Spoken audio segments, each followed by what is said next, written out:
영화 감독들의 주가가 날로 높아지고 있습니다. 지난 14일 국내 최대 투자 배급사인 CJ 엔터테인먼트가 박찬욱, 김지훈, 봉준호 등 유명 감독들에게 총 250억 원을 투자해서 HD 영화를 제작하겠다고 발표를 했고요. 또 지난 10일 바른손은 김지훈, 봉준호 감독의 차기작 각 2편에 내용과 상관없이 전액 투자하겠다고 발표했습니다. 이렇게 막강해지는 감독 파워, 필름 2.0 한승희 기자와 자세히 알아보도록 하겠습니다. 안녕하세요. 안녕하세요. 네. 좀 막강해지고 있는 것 같습니다. 네, 그렇죠. 점점 인기 스타들뿐만 아니라 인기 감독도 늘어나고 있고요. 네. 질문 하나 드려볼게요. 네네. 우리나라 얘기는 아닌데요. 네. 헐리우드의 영화 감독, 대표적인 영화 감독 하면 누가 떠오르세요? 그러면 딱 스티븐 스필버그죠. 그렇죠? 네, 바로. 예. 스필버그 감독은 네. 그럼 어느 소속사인지 혹시 아시나요? 감독의 소속사가 어딨어요? 예. 그렇게 생각하실 텐데. 드림웍스 영화사를 얘기하신 건가요? 예. 네. 그 스필버그 감독은 이제 드림웍스라는 네. 영화사를 차려서 그렇죠. 영화를 만들고 있고요. 네네. 개인적인 이제 소속사가 있습니다. 그래요? 네. 오. CAA라는 그 미국 최대의 연예 에이전시라고 할 수 있는데요. 스필버그 감독은 줄리아 로버츠 그리고 탐 크루즈, 탐 행크스와 같이 그 소속사에 소속된 감독인가요? 예. 그렇군요. 네. 저는 몰랐네요. 예. 생소하네요. 왜냐하면은 할리우드에서는 그 스타 배우들뿐만 아니라 네. 감독들도 그만큼 부가가치가 높다. 어떤 상업적인 능력이 이제 뛰어나다고 생각하기 때문에 네네. 그 경력을 관리해주고 또 몸값을 높여주고 뭐 이런 소속사가 필요하게 된 거죠. 스필버그 감독이 뭐 유명해서 그렇다라고 생각할 수도 있겠지만 네네. 굉장히 많은 감독들이 소속되어 있고요. 얼마 전에 이제 태극기 휘날리며의 강재규 감독이 네. 할리우드에 이제 진출한다는 소식이 있으면서 CAA 이 스필버그와 같은 한솥밥을 소속사에 소속사에 이제 계약을 했습니다. 그렇군요. 예, 상당히 많은 영화인들이 이 소속사에 있죠. 한국 감독들이 또 누가 있나요? 또 소속사가 있어요? 한국 감독들도? 한국 감독들의 경우에는 이제 그 헐리우드에 이제 진출을 한다라고 했을 때 뭐 이명세 감독님이나 뭐 김태훈 감독들이 그 해외 에이전시 그 소속이 돼 있는 경우는 있긴 한데 네네. 그 국내에서 말하자면 그 많이들 아시는 무슨 사이더스 HQ 뭐 네네. 전지현, 정우성, 뭐 송혜교 씨 얼마 전에 그 소속됐죠. 네. 그런 쪽에 영화 감독이 같이 소속돼 있느냐 하면은 그렇지는 않습니다. 그래요? 국내 그 에이전시는 그 감독들을 지금 전속 계약으로 소속을 해 놓은 경우는 없고요. 개인적으로 이제 감독이 너무 바쁘다. 이를테면 이제 강재구 감독 같은 경우에는 개인 매니저가 있습니다. 스케줄 관리해주고. 그렇지만 이제 소속의 개념과는 좀 다른 그렇죠. 거지요. 그 어쨌든 이렇게 그 감독들이 지금 우리나라에서 이제 현실적으로 일어나는 일은 아니지만 최근에 볼 때 그 감독들도 그 소속사가 있어서 경력이나 이런 몸값 관리해주는 이런 시대가 곧 오지 않을까 하는 그런 예상이 들 정도로 최근 그 감독들, 영화 감독들의 그 파워가 물론 스타급이겠지만 굉장히 막강해지고 있다라고 생각을 하고 있습니다. 앞서서도 뭐 앵커 멘트에서도 말씀을 드렸지만 그래요. 뭐 250억 원씩 투자를 하는가 하면 또 뭐 바른손에서는 뭐 차기작 2편에 대해서도 전액 투자하겠다라는 이런 거대 그 투자 배급사에서도 투자를 하고 있는 거잖아요. 감독을 보고 하고 있는 거잖아요. 그렇죠. 최근에 뭐 그 한국 영화계에 좀 돈줄이 마르고 있다. 그 투자 조합들이 이제 만기가 되면서 이제 뭐 그 자금이 좀 딸리는 거 아니냐 이런 말들이 돌고 있는 건 사실인데요. 실질적으로 이제 이 스타 감독들한테는 별로 해당되지 않는 말 같습니다. 그러니까 그 기존의 자기들이 그 입증해 보였던 어떤 연출력이나 흥행력 이런 것 때문에 예를 들어서 이제 장하학년의 김지훈이 연출하는 영화라면 그 살인의 추억에 봉준호가 연출하는 영화라면 그 바른손이라는 새로 그 이 연예 매니지먼트 업에 그 진입을 하려는 회사 입장에서는 그들이 어떤 영화를 만들든 규모가 어떻든 장르가 어떻든 일단 2편에 대해서 전액 투자하겠다. 이런 식으로 해서 말하자면 칭을 받는다고 할까요? 선점을 하게 되는 거죠. 그만큼 그 스타 감독들의 재능에 대해서 높은 평가를 배우 못지않은 높은 평가를 하고 있다라고 볼 수 있습니다. 근데 이렇게 투자가 되는 경우는 꽤 유명한 감독이거나 또 그렇게 한정이 돼 있을 것 같다는 생각이 또 들고요. 그리고 공공연하게 공식적으로 발표되는 경우가 참 드물지 않나요? 그동안 이제 별로 그런 일이 없었기 때문이기도 하고, 사실상 이제 영화 감독이 그렇게 뭐 돈을 많이 버는 직업이냐라고 했을 때, 뭐 평균적으로 보면은 그거에 대해서는 참 말씀드리기 되게 어려운 것 같고요. 어쨌든 이제 농담 비슷한 거지만 네네. 그 영화 감독들은 그 4대 보험 해당자가 아닌 경우가 많아요. 오호. 예, 그 프리랜서 직업인이고 이제 그 예술인이기 때문에 네. 그런데 이제 지금은 그 감독들이 어느 정도 그 안정감 있는 그런 물적 토대에서 영화를 만들 수 있는 조건들 그런 네네. 기회들이 굉장히 많이 생기고 있다 이렇게 볼 수가 있는 거죠. 네. 예, 그렇게 볼 수. 네네. 많은 감독들이 이렇게 열거가 됐었는데요. 일단 이들은 그 연출력, 아까 말씀드린 대로 뛰어납니다. 네. 그리고 무엇보다 중요한 것이 해외 영화제나 해외 시장에서도 어느 정도 그 가능성이 있고요. 네. 그다음에 그 배우들, 스타 배우들이 이들 감독들하고 굉장히 그 일을 하기를 원합니다. 네. 캐스팅이 어렵다라고 하지만 그 박찬욱 감독, 최민식 씨랑 계속 작업하고 있죠. 그렇죠. 김지훈 감독, 달콤한 일상에서 이병헌 씨 캐스팅했습니다.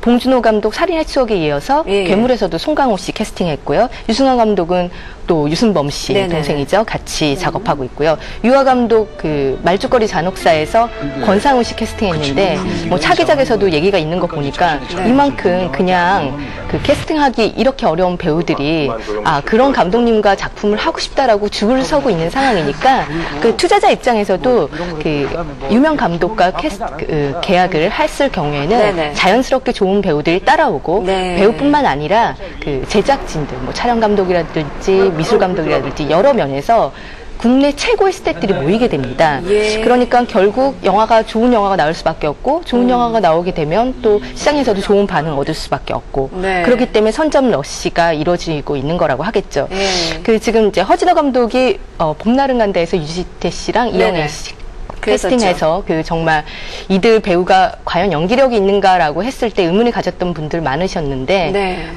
유지태 이영애 연기 너무 좋다라는 네네. 그런 어떤 평가를 들었지 않습니까? 그랬죠. 그 이후에 지금 외출이라는 영화 찍고 있는데 배용준 씨 허진호 네. 감독이라면 네. 같이 하고 싶다. 그 배용준 씨가 한류 스타로 굉장히 그래서 논값도 무슨 비슷하고. 영화를 찍을까 고민도 굉장히 많이 했었고 예. 과연 배용준 씨가 어떤 영화에 나올까 생각도 많이 했었을 예. 텐데 그 감독 하나 믿고 그렇죠. 그 영화에 출연하겠다. 그만큼 좋은 감독들한테는 좋은 기회들, 이야. 좋은 배우들이 많이 온다는 거죠. 네네.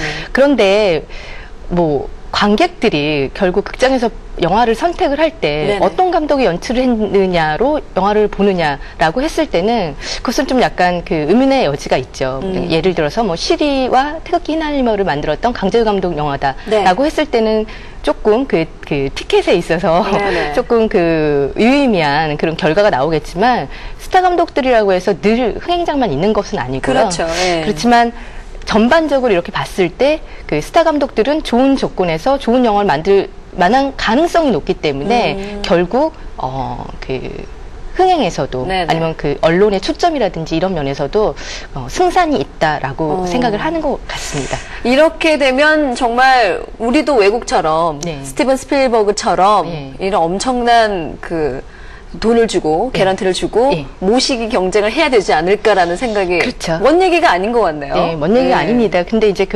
지금 이제 한국 영화 산업이 그러니까 화랑이지 않습니까? 네. 그러니까 영화 산업이 이제 발전하고 있는 데 따라서 과연 이 발전의 창의력의 핵심을 어디로 보느냐라고 했을 때 감독이다, 연출자다. 이들 감독들은 직접 각본도 쓰고 연출도 하기 때문에 네네. 그 부가가치 원천을 이제 감독으로 보고 있기 때문에 이런 믿음 속에서 지금과 같은 이제 투자가 이루어지는 건데요. 네.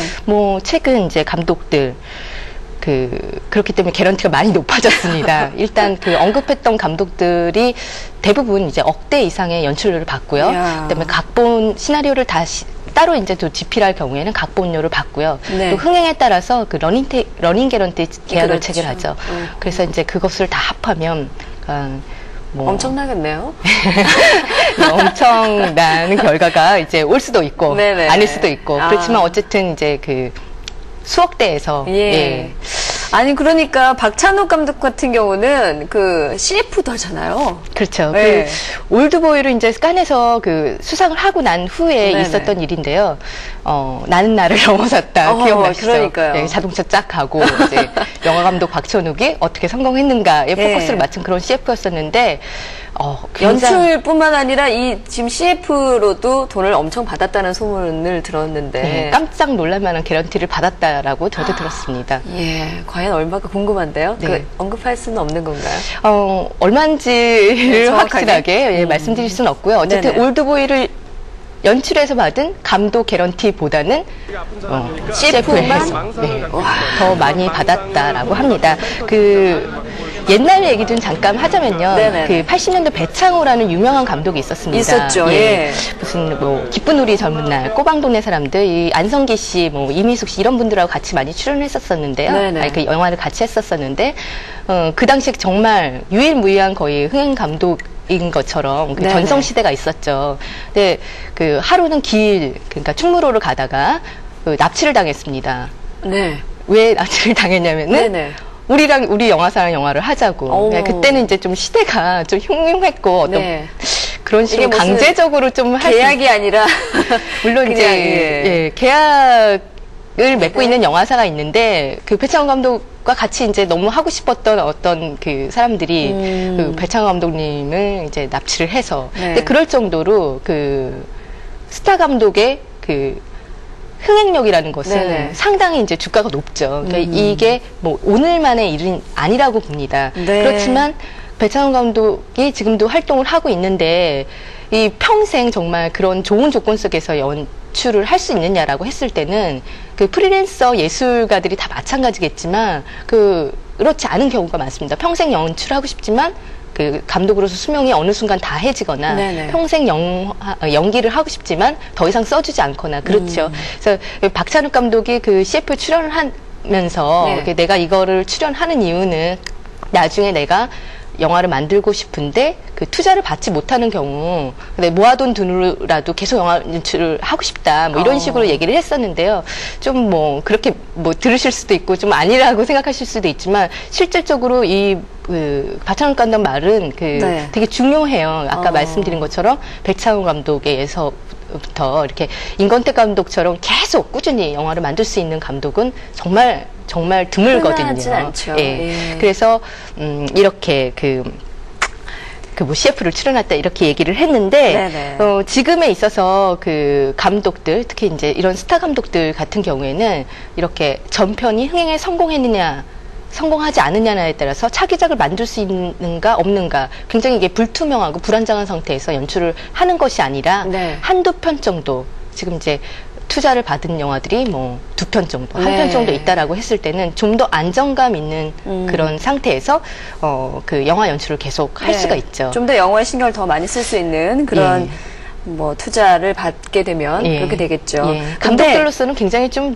반가운 소식들이죠. 예, 그런 반가운 소식인데 이게 그렇게 많은 숫자는 아니겠지만 투자를 그 전에 흥행을 해서 투자를 이게 수익을 올렸잖아요. 그래서 영화사를 차리면 감독들이 그냥 평생 오랫도록 영화를 좀 계속 찍을 수 있지 않을까. 투자를 받지 않아도 그렇지 않나라는 생각도 드는데요. 그렇죠. 이제 영화 감독들이 제작사 영화사를 차려서 스스로 이제 제작하는 경우 있습니다.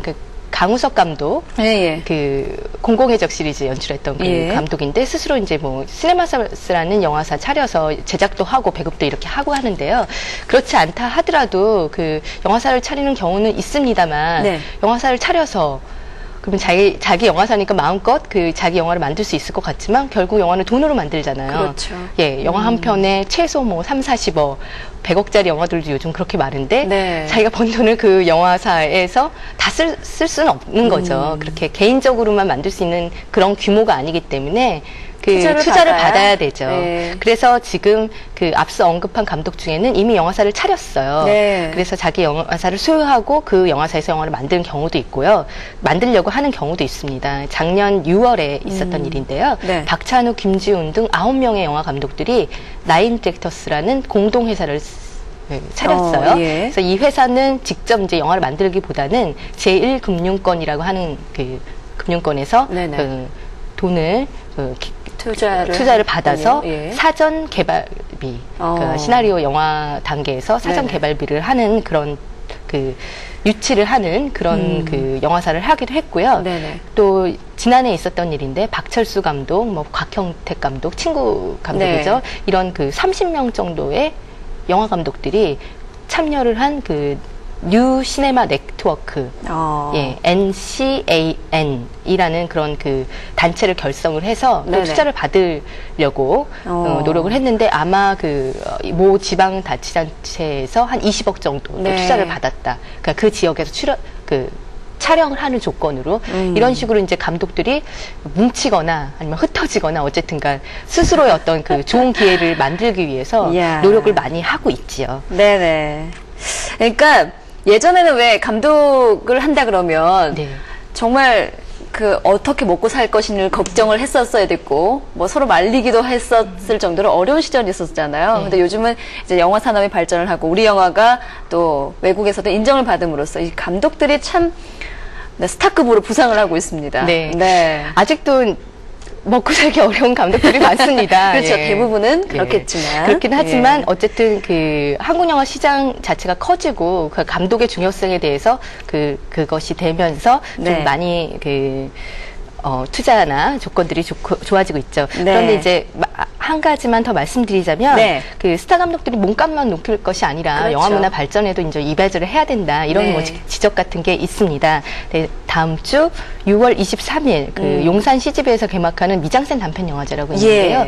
이것은 그 감독들 그 박찬욱, 김주 같은 그런 감독들 앞서 언급했던 그런 감독들이 그 단편 영화계 인재를 발굴하기 위해서 그 기업 태평양화학으로부터 그 협찬을 받아서 영화제를 열고 또 굉장히 성공적으로 열고 있어서 또 좋은 사례로 그렇게 기억될 만하다고 생각합니다. 투자를 많이 받고 또 좋은 영화를 만들고 또 후원을 하는 것이 바람직하지 않을까라는 생각이 듭니다. 자, 오늘 급부상하는 감독의 파워에 대해서 알아봤습니다. 한승 기자였습니다. 고맙습니다. 네, 감사합니다.